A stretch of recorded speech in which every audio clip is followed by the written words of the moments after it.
or may not work properly. In any event, the rest of you need to know what you're up against so you can make an informed decision.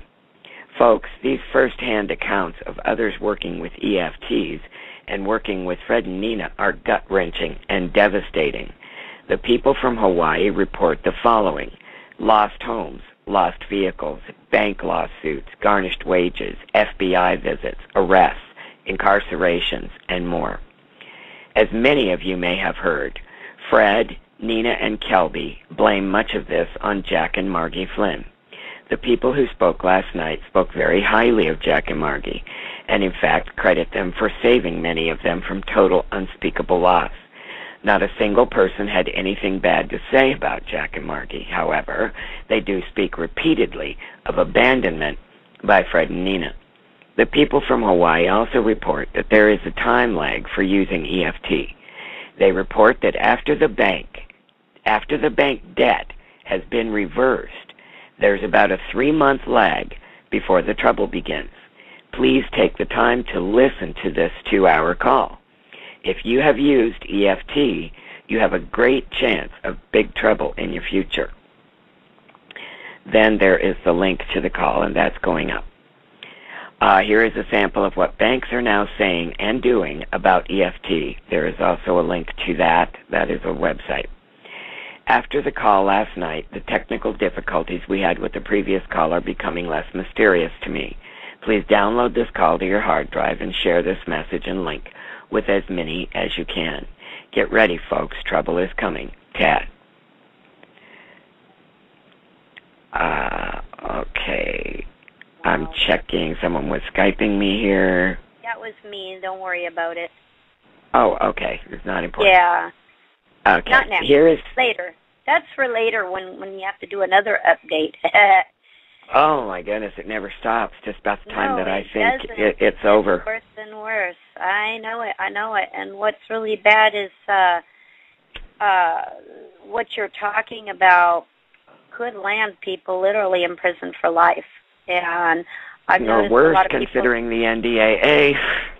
Exactly. And I've seen a lot of comments at the beginning here, why, RuSA, why are you talking about that, da-da-da-da-da-da, and I want to stress, it is because we love and we care about each and every person, and we do not want to see them in prison or worse.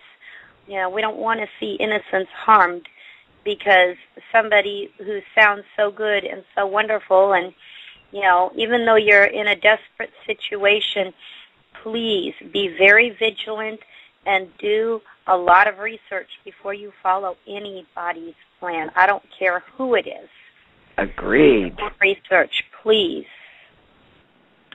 Here is still another unhappy victim of Fred and Nina. Feel free to share this far and wide so folks will see the carnage extends far beyond Hawaii. This was sent by a Phyllis Cott. I would like to leave a comment for you to pass along to Tad, as I can't seem to figure out how to contact him. I listened to the call regarding Fred and Nina. I concur with Doug, who explained some of the things I found. I signed up to attend the Chicago seminar in March. I paid for the basic disc, which I've never received. At the seminar, I paid for the advanced disc, which I have also never received. I sent numerous emails and just get a canned response regarding listening to the audios and doing my homework. Last week, Kelby said if we did not get the DVDs, to send a message to orders@offset.com. I did and have heard nothing from that. I have had 5 weeks or so to help my sister with her sheriff's sale and could not get specific questions answered. I've tried to ask questions on the Tuesday night calls, but can never get that chance because they only leave time for maybe 1 or 2 questions. Additionally, I've sent EFTs to the IRS, Indiana Department of Revenue, and to the bankruptcy trustee to set off our debt.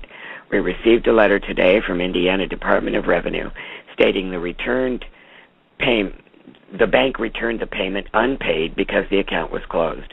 Something in Fred and Nina's program just doesn't line up, and I don't know what to do now. It seems to me there should be some instructions for the bank. Yet Fred and Nina say they know what to do they? The attorney for Bank of America on my sister's property kept saying they had to have certified funds. The sheriff's sale was canceled only because we sent a letter to the sheriff explaining my sister did not have due process of law. Not sure what to do now, but would love hearing from someone else on these issues. And then she signs the letter. She gives her phone number, which I will not give out. P.S. It is very disheartening that this couple is saying that this is a ministry, and they quote the Bible. One thing I do know for sure is that they don't get what is coming to them in this life. They will have to answer to the Most High because He knows what they're doing. I'm not going to judge, but God knows their heart. I want to help so many people, and I can't even help myself right now.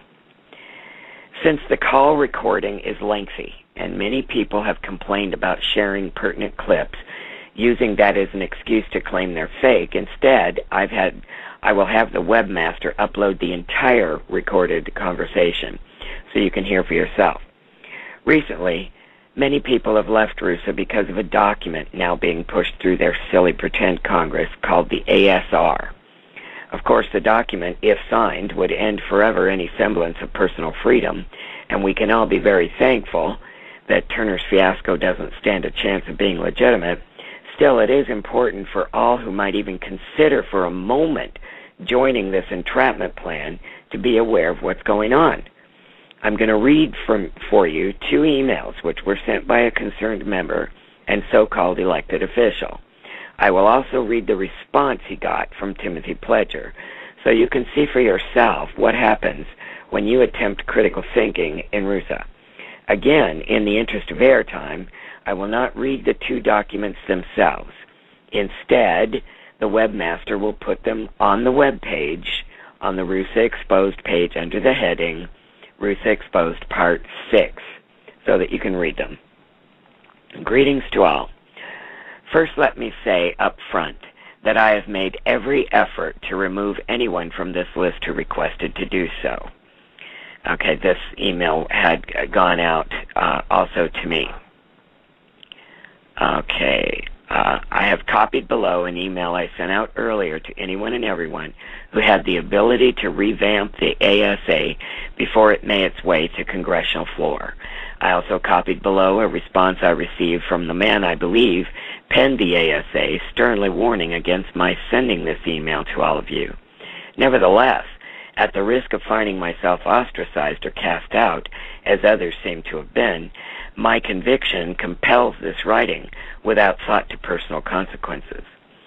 To be still, now when my blood boils and my persuasion so complete, in my view, would align me in league with this act and its future horrors. Like many of us who joined the Republic to secure our children and grandchildren the blessings of liberty, so now I write in the hope that my words will sway your opinion against this act and defeat its passing on the floor of both houses, so that security be maintained. Why? Let me briefly state in general terms my reasons here.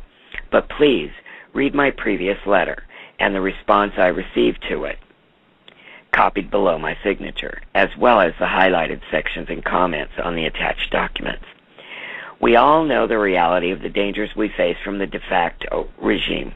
Of course, the closer we get to the realization of our inhabitation of the Republic, the more severe opposition we can expect. In the question of how best to meet that opposition, the ASA now offers itself as the answer, but is it? We all tend to quote with lucidity that those who give up essential liberty to purchase a temporary security deserve neither safety nor security. I happen to agree with that. I see it in the ASA. That's exactly what we're being asked to do. The unfortunate direction this act takes in securing us from the de facto regime leaves us with a standing army, controlled by the executive, with no state oversight. In round figures, it proposes to hire nearly 100,000 people who will be housed separately from the states from which they derive their most sacred life to be employed in the protecting of people over whom they have no direct tie. The act says it's not a standing army, but, remove the rhetoric, describe the organization, and no other conclusion presents itself. It is a standing army. It is being used on American soil and potentially against American people. Of course, I trust President Turner, but there's no need to move in this direction when the Constitution provides both the means and method for addressing this problem. Constitutionally, the states maintain their control over the force, and the national government provides the training and equipping for it. He's referring to the militia there. It's the best of both worlds, and why wouldn't it be? It follows the Constitution. As you will notice in the response I received to my previous email, my cognition level needs revamping up before I can understand the arguments being used to promote the constitutionality of this act as it's presented to us. However, I say my cognition level could be raised to match that of John Adams or James Madison or Thomas Jefferson, and my conclusion would remain the same. This act, as it's presented, is unconstitutional. It holds no basis for passage and should be tossed in favor of the prescriptions the Constitution currently provides. If we pass this bill, we open the door for a totalitarian dictator that will make Obama look like Mary Poppins. Thank you for your time, and many blessings, Matthew Phillips, Interim Speaker of the House, South Carolina Free State. Now, here we have, in that same email, my thoughts on the Ranger program. There are two documents that I'm having the webmaster put up. One is the ASR itself, and the other is the PDF describing the Ranger program, which this person was just talking about. It's Turner's idea of replacing the militia under his sole control. As most of us are aware, George Washington related government to fire. His point well taken. Fire, while contained, provides an immeasurable service. However, unbounded and out of control, fire becomes an egregiously destructive force. My own view of government is similar but a bit different. I see government as a pet python. It's never going to cuddle up with you at night or sit in your lap and purr. It's not going to learn to fetch, pull a cart, or retrieve a bird. It's simply going to be there, serving as a reminder of its ominous power, demanding to be fed on a regular basis. Caged and satisfied, it provides a measure of amusement. But loose and hungry, it will eat you and everyone else in your household. De facto or de jure government is not our friend. At best, it is a necessary evil. At worst, it is a tyrannical nightmare. I wholeheartedly agree with that statement. To view government, even de jure government, in any other light is to invite unreasonable executive powers and illogical national services on ourselves and future generations. Jeremiah tells us that the heart is deceitful above all things and desperately wicked. Who can know it? 17:9. A deceptive heart opens the door for intrigue, bribery, lust for power, and pride of position. We must guard against providing a place for these destructive characteristics that every man and woman holds in his or her heart. I believe our best solution to quelling mankind's propensity to self-ascension is to hold us strictly to the Constitution of the United States of America, as is humanly and efficiently possible. Our current situation demands we allow some concessions in that effort.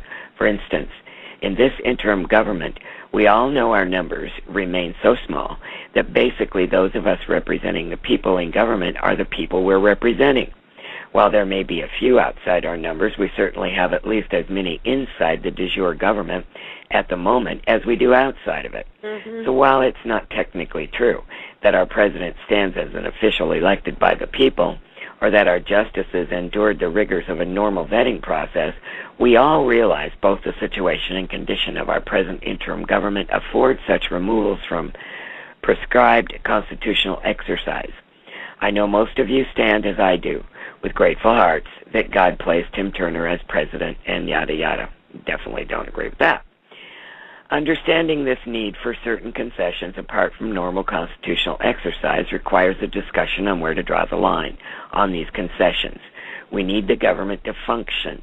We need the wheels to continue to turn, and we need to show our fellow patriotic Americans that the world that our republic lives and remains a viable government. Well, now, of course, we know that their republic is a fantasy, and that's beside the point. He goes on to talk about the reinhabitation and taking it back to 1871. Now, I'm going to skip forward to the end of that because the rest of it is irrelevant to the point. He describes the Second Amendment. A well-regulated militia being necessary to the security of a free state, the right of the people to keep and bear arms shall not be infringed. This amendment allows us to glimpse a bit of the mentality of our founders when concerned with our protection.